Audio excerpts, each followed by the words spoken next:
Rara sebenarnya sudah pernah menikah, Hah? tapi suami Rara meninggal 2 tahun lalu karena kecelakaan. Rara ini janda, satu anak, Mas Acil. Janda? Ra, jadi kamu sudah pernah... Iya Mas, Rara sudah punya anak satu. Rara jujur sekarang karena nggak mau membohongi Mas lebih lama lagi. Aduh, gimana nih? Saya lagi berusaha bangun hidup dari nol dengan cara yang baik. Saya kerja kasar buat masa depan. Tapi saya nggak tahu kalau jalannya bakal serumit ini. Saya belum siap buat jadi bapak, Ra. Saya bahkan belum siap ngurus diri sendiri dengan benar. Rara paham, kamu masih muda, jalan kamu masih panjang. Kamu berhak dapat yang lebih baik, yang nggak punya beban dan riwayat masa lalu kayak Rara. Maafin saya, Ra. Bukannya saya nggak sayang, tapi saya minta waktu. Saya butuh waktu buat mikirin semua ini. Saya nggak mau ambil keputusan pas lagi kaget begini. Maaf ya, Ra. Nggak apa-apa Mas, Rara maklum. Mas ambil waktu sebanyak yang Mas butuh. Apapun keputusan Mas nanti, Rara siap terima. Kalau gitu saya pulang dulu ya, Ra. Saya benar-benar butuh waktu buat tenangin pikiran.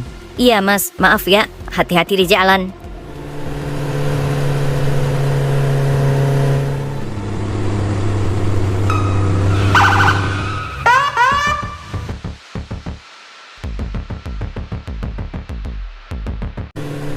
Kenapa sih hidup saya begini amat? Judi kalah, kerja jadi kuli, pas nemu cewek cantik, ternyata paketnya komplit sama anak. Tuhan, saya harus gimana ini?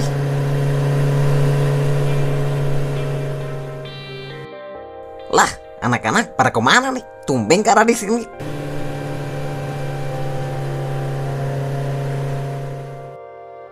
Buset, di sini kalian rupanya. Saya cariin kalian di warung, kagak ada. Nah, ini dia udah datang. Tapi kok mukanya cemberut amat sih? Kamu kenapa, Cil? Sepertinya dia belum ketemu sama bidadari apoteknya tuh. Makanya mukanya jelek gitu. Tapi emang dari dulu sih mukanya jelek. Saya mau curhat nih. Kok hidup saya gini banget sih? Berat amat. Kamu kenapa lagi? Rungkat lagi ya? Elah, udah berapa kali saya peringatin berhenti main slot, Cil. Bukan masalah itu, Pek. Tapi masalah lain. Kalau slot mah saya udah tobat. Terus masalah apa lagi? Jadi Rara ternyata... bentar. Ya, halo Bang, ada apa ya? Tumben nelfon malam-malam. Gawat Cil, kamu dengerin saya baik-baik ya. Besok kamu jangan masuk kerja dulu. Izin sakit ke Pak Bos aja. Atau apalah, terserah alasan kamu. Yang penting, muka kamu jangan kelihatan dulu di gudang besok. Lah, kenapa Bang? Saya kan baru beberapa hari kerja. Ntar malah dipecat lagi kalau nggak masuk besok. Gudang lagi panas. Truk nomor 402 yang kamu lihat itu ditahan polisi di perbatasan. Sepertinya isinya barang panas. Pak Broto ngamuk. Dia yakin ada cepu yang laporin ke polisi. Ya, terus hubungannya apa dengan saya, Bang? Masalahnya Pak Bos dapat laporan kalau tadi sore ada orang asing, cewek, yang datang ke gerbang gudang nyariin kamu. Pak Bos curiga itu cewek Intel yang lagi koordinasi sama kamu. Kamu sudah dicurigain sama Pak Bos. Hah? Itu kan Rara, Bang. Dia bukan Intel. Dia cuma mau nemuin saya. Yah, Pak Bos nggak mau tahu lah. Dia lagi paranoid.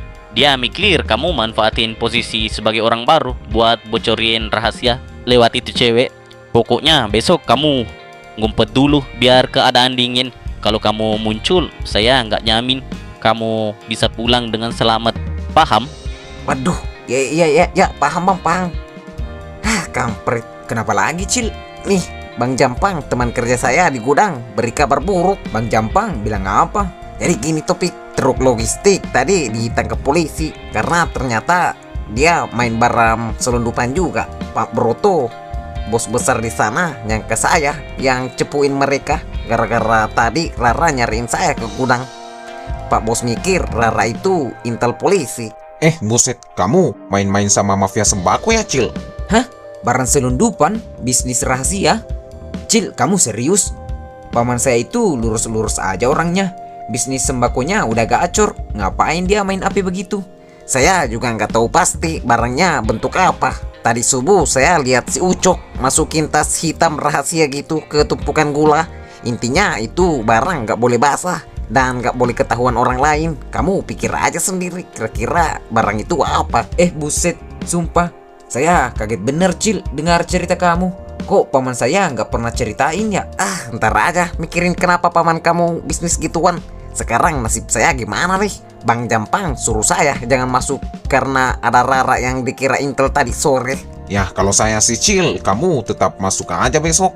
Kamu gila ya, Kipli? Nyawa saya taruhannya kalau besok saya masuk. Dengerin dulu. Kamu kan emang gak tahu apa-apa. Dan kamu emang gak salah kan? Kalau kamu tiba-tiba nggak masuk setelah ada kejadian dan setelah ada cewek nyariin kamu, mereka justru makin yakin kalau kamu itu cepunya.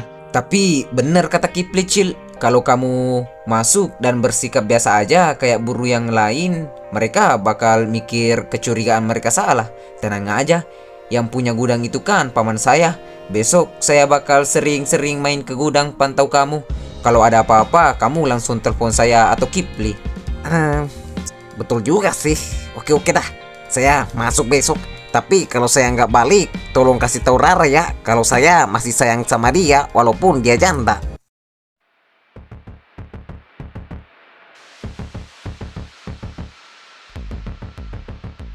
Gimana?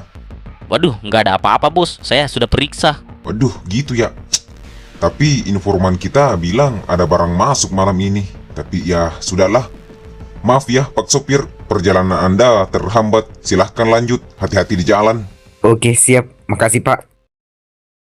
Hahaha, luar biasa kamu, Cok. Saya dengar polisi itu cuma melongo lihat karung beras. Gimana ceritanya paket itu bisa hilang? Gampang, bos. Jadi, pas saya buntutin truk itu dari belakang,